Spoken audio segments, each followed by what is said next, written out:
In the middle of the Second World War, there was a technological accomplishment that made the Manhattan Project look easy, at least according to a handful of true believers. They claim Albert Einstein and other scientists designed a way to make a ship vanish into thin air, literally, and reappear somewhere else. Bizarre or not, the story of teleportation has inspired 2 movies, countless books, and numerous websites filled with rumors and conspiracy theories. What actually happened to the USS Eldridge in the fall of 1943?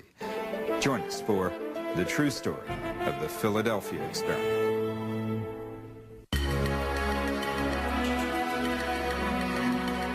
Rusted-out warships don't usually make the pages of Playboy. Yet sandwiched between nude layouts in the October 1996 Greek edition of Playboy, there are pictures of a ship called the Leon. The article is not the usual stuff of Playboy either. It describes how the Leon, originally an American World War II destroyer, is being scrapped after a half-century of service and nearly 4 decades with the Greek Navy.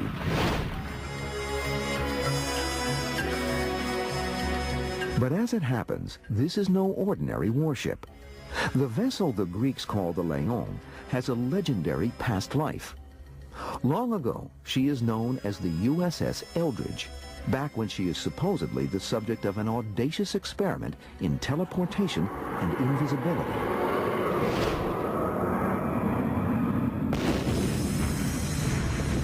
As the story goes, the experiment takes place in the early years of World War II as a countermeasure against German U-boats.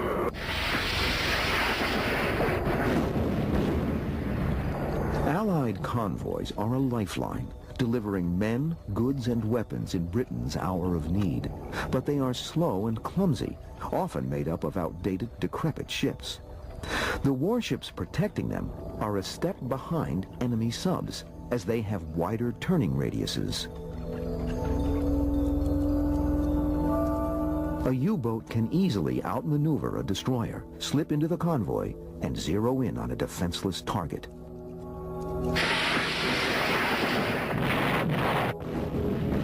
In 1942 alone, more than 1,000 Allied ships are torpedoed and sunk. To combat the subs, the U.S. Navy develops a more maneuverable kind of warship called a destroyer escort. A destroyer escort is an anti-submarine vessel, and it's sort of like a destroyer, except that it's not as fast. It has a much smaller turning circle. Better maneuverability might not be the only thing in the works. Believers in the Philadelphia experiment say there are plans to give the destroyer escort the supreme advantage over submarines: invisibility. The alleged brainchild of none other than Albert Einstein. Einstein, in fact, worked for the Navy at the time. Officially, he is working on ideas for conventional weapons, including torpedoes and underwater mines. But this is a cover for Einstein's real project, at least so say believers. Among them, a supposed eyewitness to the experiment named Carlos Allende. According to Allende, the Navy used a variation of Albert Einstein's unified field theory, which at that point in time was supposedly uncompleted. And they used this unified field theory to bend light, to render the ship invisible because it was encased in this electromagnetic fog. It is also from Allende that we learn the identity of the supposed test ship, a destroyer escort named the USS Eldridge. This leap into the technological unknown is not without its terrors, or so says Alfred Bielek, who claims to have been on the scientific team. We were all very concerned, and I might add for 3 days prior, from about the 9th onward, many of us in that crew and working on that project had that strange feeling in the pit of our stomach that something was drastically wrong. Nevertheless, in July 1943 in Philadelphia Naval Yard, the experiment is said to go forward. Powerful electromagnetic fields are engaged around the Eldridge, a skeleton crew aboard, scientists and officers watching at a safe distance. The only other reported eyewitness is Carlos Allende, a deckhand on a nearby Liberty ship. And what he claims he saw was a ship that was engulfed in a greenish, almost a St. Elmo's fire, a green fiery fog.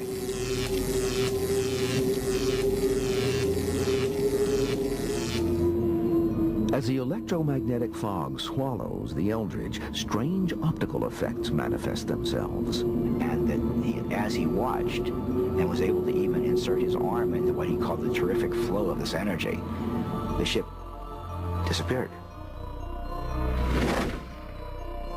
To the amazement of all the onlookers, they not only had radar invisibility, they had optical invisibility. The Eldridge reportedly achieves the supreme form of camouflage, invisibility. But then comes an even stranger effect, teleportation.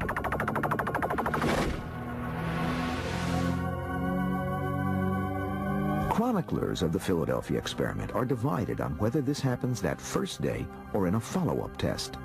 But what they do agree on is that as the Eldridge starts to reappear, there is a sudden flash of light, that the ship vanishes from sight once again and simultaneously begins to reappear in the naval yard in Norfolk, Virginia, 300 miles away.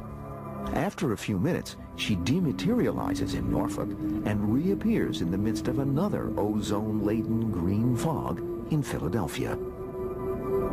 Throughout this miraculous journey, the USS Eldridge emerges unscathed. But for her crew, it is a different story. Men were molecularly attached to the ship, bonded with the ship as it was teleported. Men were driven insane, men caught fire, men went invisible. I mean, it is terrible, horrific things that happened to these crew members. As we continue, the nightmare that follows and the alleged cover-up. The family was never told the truth. They were told basically that they were lost at sea during the war as part of the war effort, which is, of course, a very plausible answer. The idea of teleportation first surfaced in The Man Without a Body, written by Edward Page Mitchell in 1877. In the story, the machinery breaks in the middle of a teleportation, leaving the subject with his head and body separated. History's Mysteries will return on the History Channel.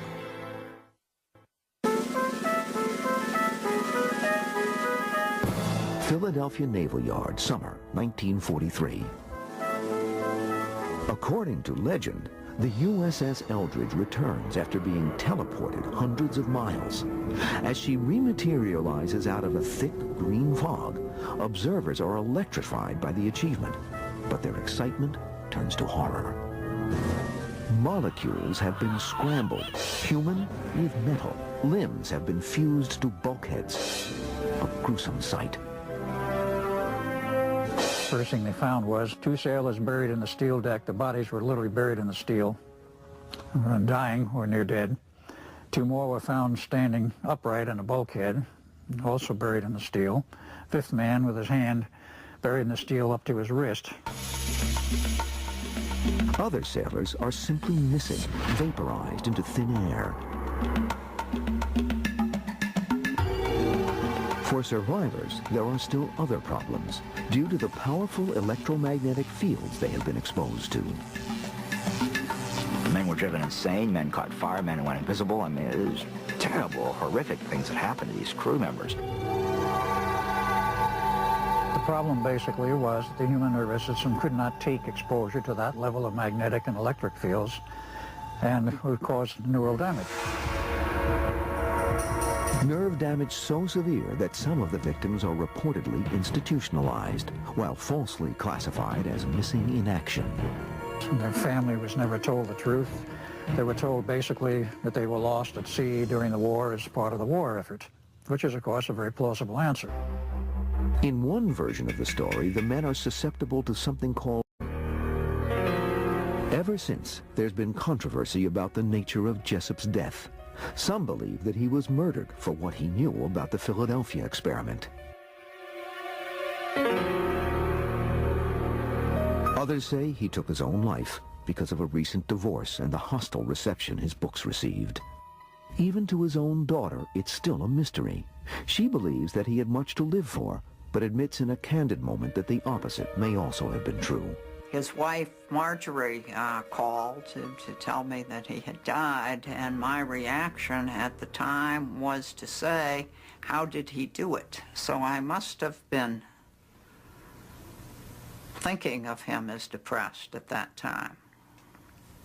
It's funny, until you asked that, I hadn't thought of that for a long time.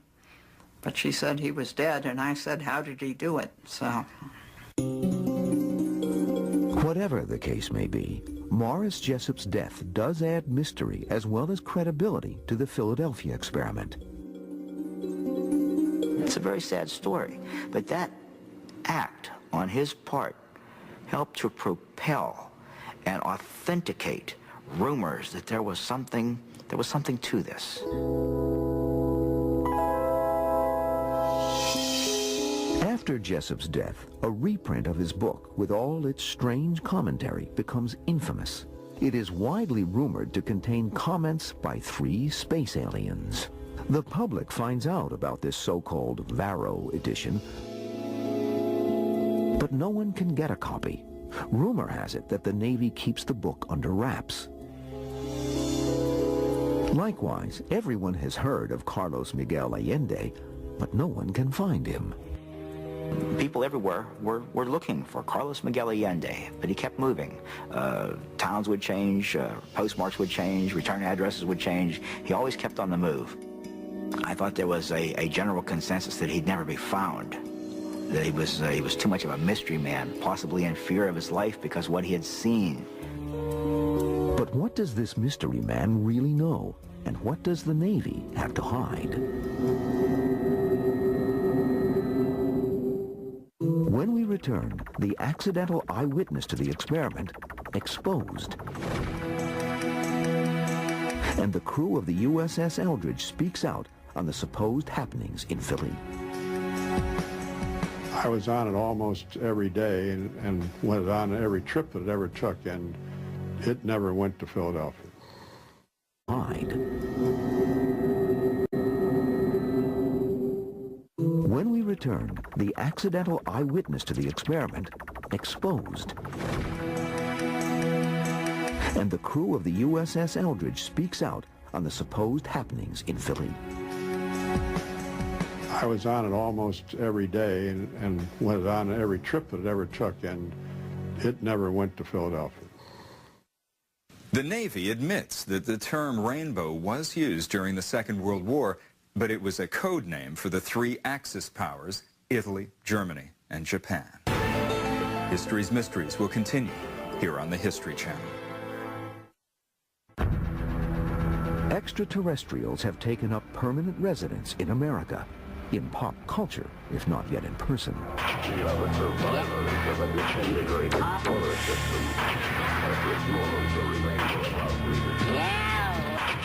UFOs, the Roswell, UFOs from the 50s, X-Files, aliens, more aliens, Men in Black, Loch Ness Monster, toys, t-shirts, models, books, games. This is all part of the paranormal history of the past 40 years, all in my dungeon. Welcome to my world. Like many other young UFO researchers in the 1960s, Robert Gorman is fascinated by the mystery man of the Philadelphia experiment, Carlos Miguel Allende. But unlike other would-be Allende hunters, Gorman lives in New Kensington, Pennsylvania, the same place from which Allende posts many of his letters. So I says, if anybody should be in a position to find Allende, I live in the same town, I don't have that much to travel, I should be able to give it quite a shot. And in the late 60s, I was giving it quite a shot. Gorman and others have little to go on. The only hard piece of information on Allende is his seaman's ID number, which he diligently includes on early letters. Men come forward who claim to be Carlos Miguel Allende, but they are imposters who cannot produce the seamanship papers. Throughout the 60s, his underground celebrity grows. It was believed that the Navy had top secret interest in a book that was mailed to them anonymously by legendary beings. So in an article for Saga magazine in late '67 and in 2 paperback novels after that in '68, that really became the birth of the Allende Jessup mystery in the minds of the average John Doe on the street. A sizable cottage industry grows up around Carlos Allende. Everyone seems to be cashing in, except Allende himself, who also goes by the name Carl Allen. Carl Allen eventually got pretty upset and pretty bitter about the fact that everybody was making money off the Philadelphia experiment. All these book publishers were publishing and selling books. Everybody was publishing his letters that he had written to Morris Jessup in their books. Everybody seemed to be making money off this story, but the person that so-called invented it, Carl Allen. So it was in 1969, in the summer of '69, that Carl M. Allen, a copy of the Varro edition in his hand, walked into the headquarters of the Aerial Phenomena Research Organization and confessed the entire thing was a hoax. As he said it, the wildest pack of lies I'd ever wrote. His confession is the second major blow to the UFO movement within a year. Earlier in 1969, the Air Force officially closes the books on its investigations into the paranormal.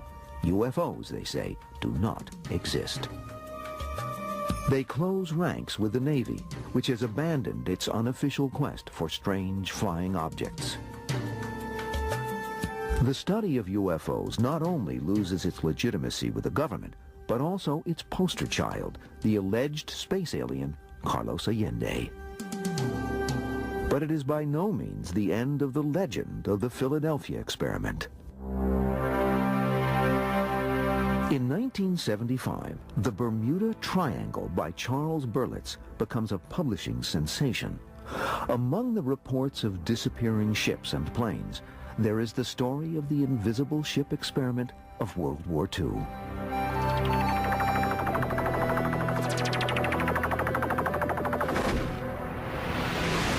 Four years later, Berlitz follows up the success of Triangle with Philadelphia experiment, Project Invisibility. He and co-author William Moore rehash the familiar accounts of Carlos Miguel Allende. Conveniently, Allende recants his earlier confession and is once again spreading the gospel of the invisibility experiment. To William Moore, Allende reveals for the first time the identity of the test ship, DE-173, the USS Eldridge. The authors talk to members of the Eldridge's crew, but the interviews do nothing to corroborate the Philadelphia experiment. I was on it almost every day and went on every trip that it ever took, and it never went to Philadelphia. If there was any scuttlebutt, I would have heard it. And there was no scuttlebutt about top secret anythings on our ship. The authors instead theorize that the experiment took place with a special hand-picked crew before she was officially commissioned. This explanation, too, is disputed by crew members who say they were with the Eldridge from construction to combat. Some of our members of the crew were over in Newark, Port Newark, at the Federal Shipbuilding, and they were there while the ship was put together to learn all the insides and outsides, and they sailed on the Eldridge. While crew members ridicule the whole idea of the Philadelphia experiment, the public possibility. This leads to the most surreal episode of the story, again, according to Carlos Allende. In a waterfront tavern, a group of sailors from the Eldridge are drinking. One thing leads to another, and a fight breaks out. It is a garden variety bar brawl with one difference. The sailors are fading in and out of sight. The sailors involved in the fracas became invisible, dissipated to thin air in front of frightened patrons and waitresses, and they were there one minute and gone the next.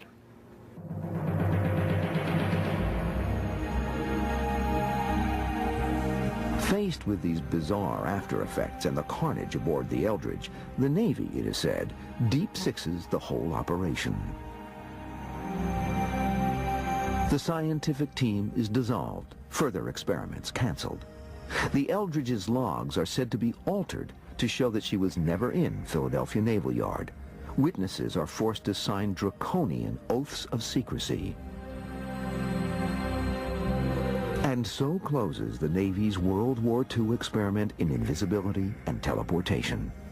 Project Rainbow, as it is called, is canceled. Classified, as some say, beyond top secret.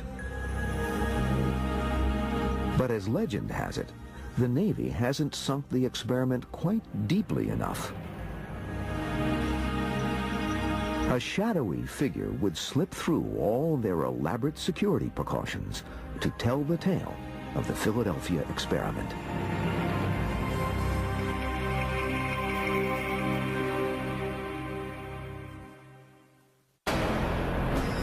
As we continue, the Navy's alleged secret is exposed in a legendary book. Just one revelation among many. These three writers solved all the mysteries of the universe. They talked about modes and methods of travel used by UFOs. They talked about the behavior and ethos of the beings that man these outer spacecraft. Elsewhere in the world, in 1943, in Virginia, the Pentagon, then the world's largest office building, was completed after only 16 months of construction. In Germany, where there was a wartime shortage of morphine, scientists developed methadone as a synthetic painkiller. And across the U.S., federal income taxes were withheld from the paychecks of American workers for the first time.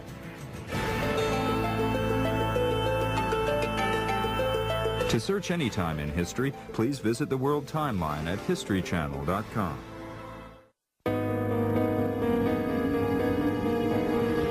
How the story of the Philadelphia experiment originates is a legend in its own right, involving UFOs, visionary naval officers, and the curious life and mysterious death of Morris K. Jessup.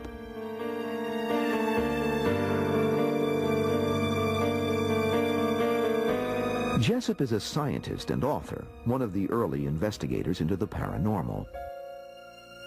He was always curious about unexplained things, and he always thought that science should take a look at the exceptions and the erratics, I think he used to call them, the things that didn't fit the theories. In 1955, he publishes The Case for the UFO. The book is a brave attempt to legitimize a subject that has already been corrupted by pulp magazines and B-movies.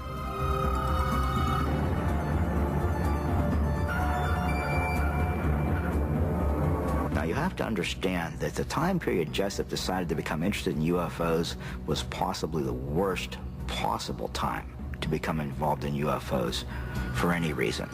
The government cracked down tremendously on any, quote, believers. This official scorn disguises a real government interest. Reports are coming in from military pilots of flying objects no one can explain.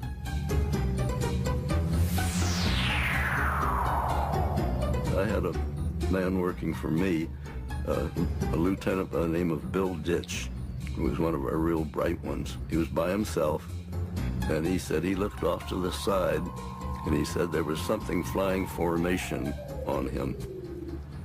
And it was there for about 5 or 10 minutes, and then he said it peeled off. He said it was sort of saucer-shaped, and it was glowing slightly.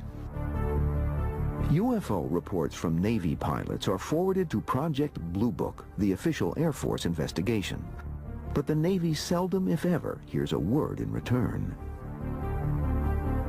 We were never able to find out anything from them at all. It was a one-way street. It was a sink, as far as we were concerned. Stonewalled by the Air Force, some Navy officers begin their own unofficial UFO investigation. Among them, Lieutenant Commander George Hoover and Captain Sidney Sherby of the Office of Naval Research. One day in 1955, a mysterious item arrives at ONR headquarters that piques the officers' interest. It comes in a plain manila envelope with a cryptic greeting. There was no return address on it. The post office stamp was Seminole, Texas.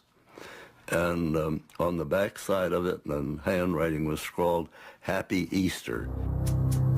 Inside the envelope, a paperback copy of Morris K. Jessup's The Case for the UFO. Its margins are filled with comments in 3 different colors of ink, and apparently 3 different kinds of handwriting. The way these people talked, and if you read the comments that were scribbled into the book, they were talking about being someplace off the surface of the earth. Aliens, if you want to call them that. These 3 writers solved all the mysteries of the universe. I mean, they talked about modes and methods of travel used by UFOs. They talked about the behavior and ethos of the beings that man these outer spacecraft. The writers also claim knowledge of a top-secret project during World War II to make a warship disappear. U.S. Navy's Force Field Experiments 1943 October, the book reads, produced invisibility of ship and crew, fearsome results so terrifying. Fortunately, halt further research. It is the first mention of what's come to be known as the Philadelphia experiment, the birth of a legend.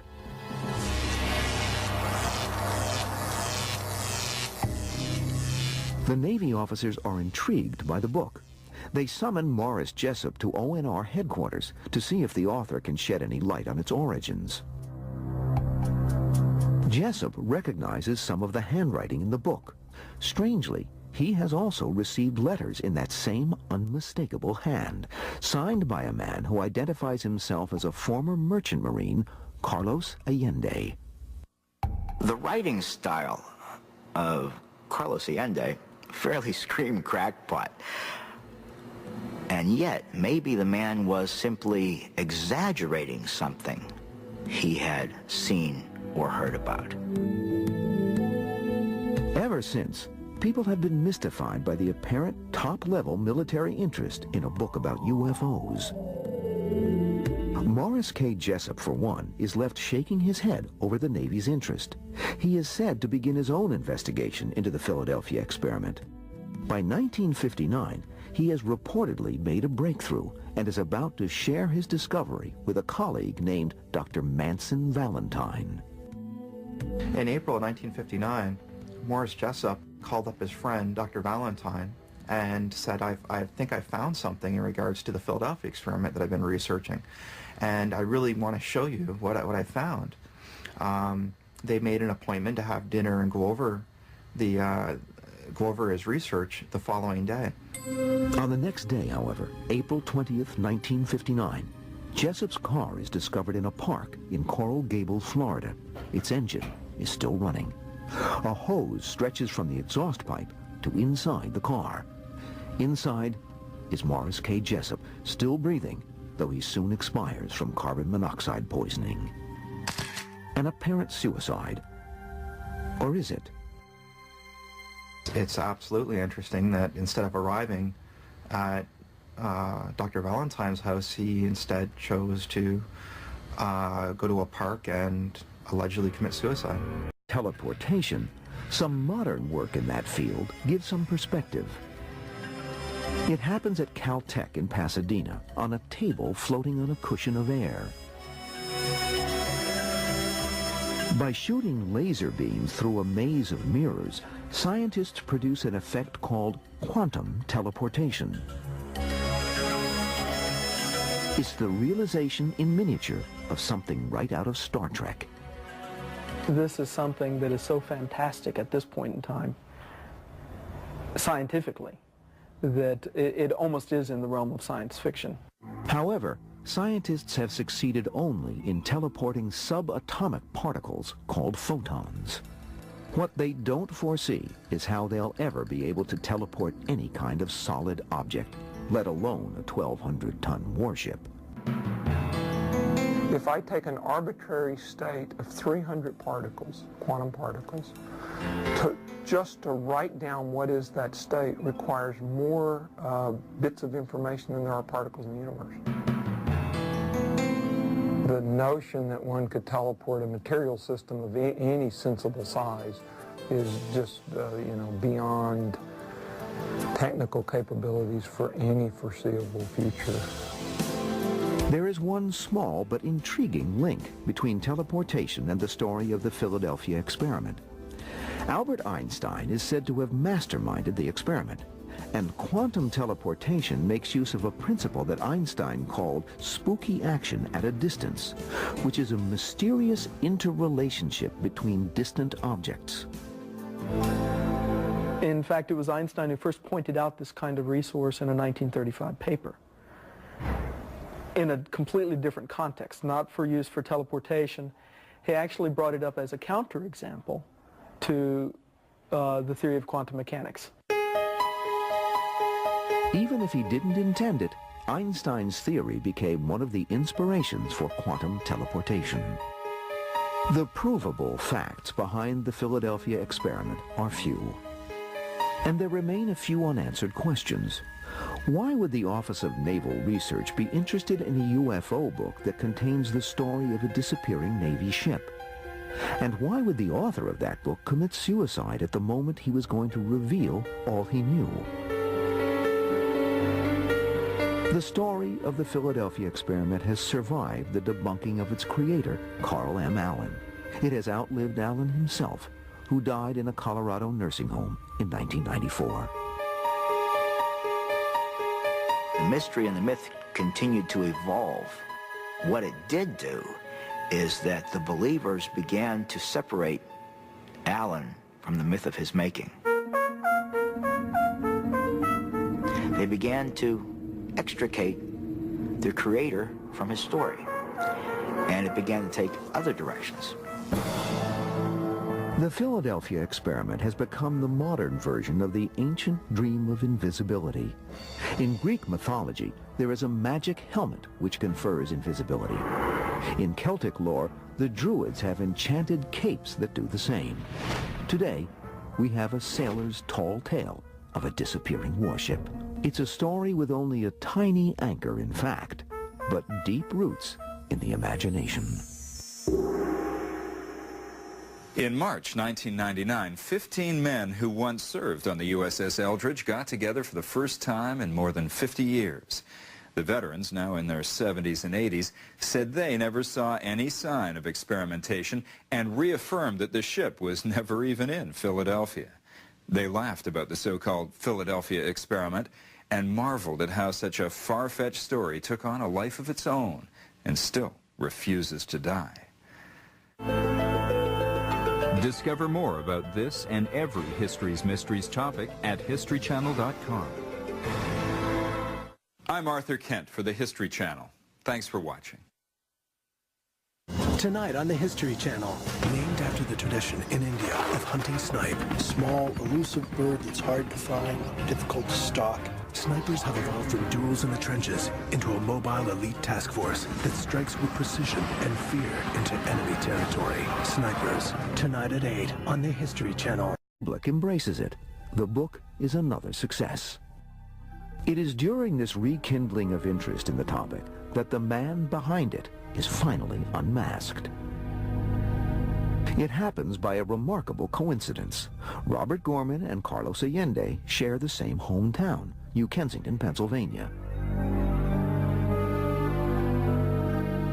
In 1979, Gorman is talking to a neighbor, a man named Allen, who suddenly reveals that he's the father of Carl Allen, alias Carlos Miguel Allende, and he has the documents to prove it.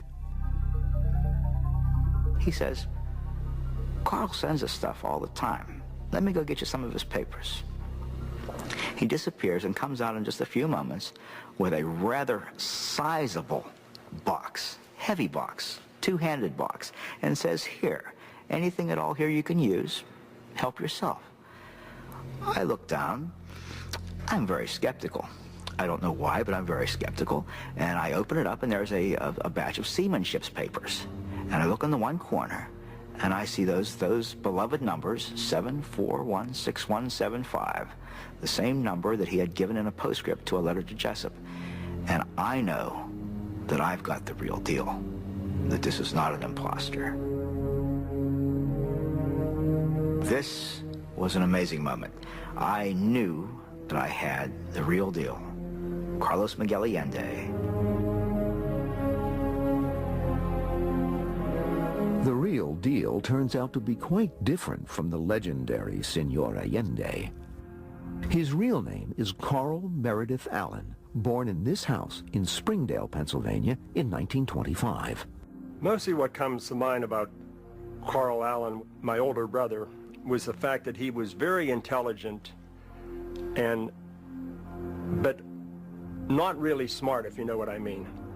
When they had their IQ tests, that he had the second highest IQ in the county. And that same year, he failed 9th grade. Though a poor student, he is a voracious reader, with a quirky habit of annotating almost everything he reads. He'd scratch out what the person had written in a book, and then he would put his own little anecdote in the margin. And I think it was basically because he didn't learn how to write. So he dealt more with just chopping up what the other person had to say. He'd buy a book, he would fill it up with comments, and then pop it into the mail to somebody he thought would be interested in what he wrote. That he annotates the case for the UFO and sends it to Navy headquarters is typical of Allen. But this is one shot in the dark that finds a target, setting off a remarkable chain reaction. The Navy just happened to call Jessup. Jessup happened to have the letters. The two men, off-duty or not, decided to reproduce the book, which generated rumors that this annotated book was being circulated among the top of the top. And then, of course, Jessup commits suicide. Robert Gorman concludes that the Philadelphia experiment is nothing more than a phantom. In 1980, he publishes an article in Fate magazine called Alias Carlos Allende, in which he reveals the man is an Allen, not an alien. But he finds that legends die hard. I was sending out queries to different prominent UFO personalities, people that ran magazines, and what I was getting back in return was more than just a runaround. What I was getting back in return was almost being blacklisted. That it was fine when I was writing pro-UFO articles and articles about the men in black and the mysteries of the universe, but they did not want to hear about Carlos Allende.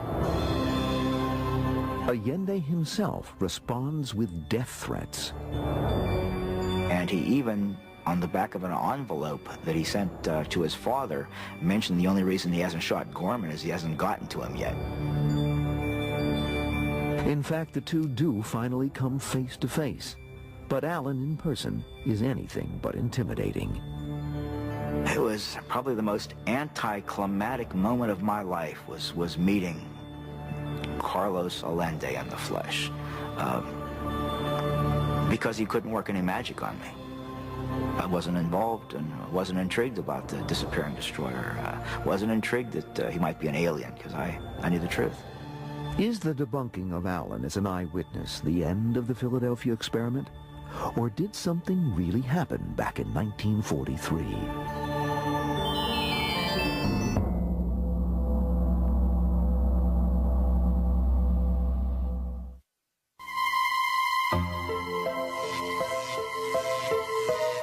When we return, what the Navy says and how it could have inspired the tale of the disappearing ship. It appeared to us that it was just barroom talk, and these boys were talking about having the ship made invisible. The movie The Philadelphia Experiment was a flop when it was initially released in 1984, but later became a cult hit and even inspired a sequel in 1993. History's Mysteries will be back on the History Channel. Summer 1996. 53 years after allegedly being involved in an invisibility experiment, the USS Eldridge disappears again. Since 1955, the warship has been serving in the Greek Navy under a new name, the Leon.